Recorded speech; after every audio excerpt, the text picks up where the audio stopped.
Onegaishimasu.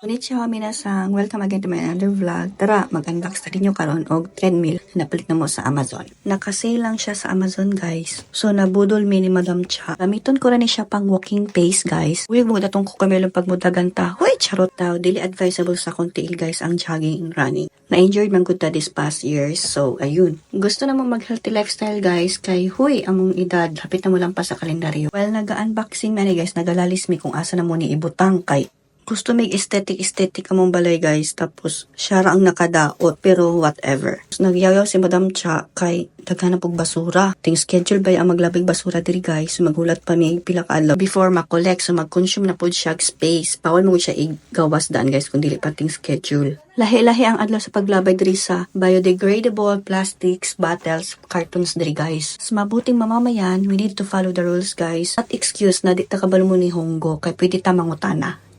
O ayan, ready to use ng atong treadmill, guys. And let's give it a try.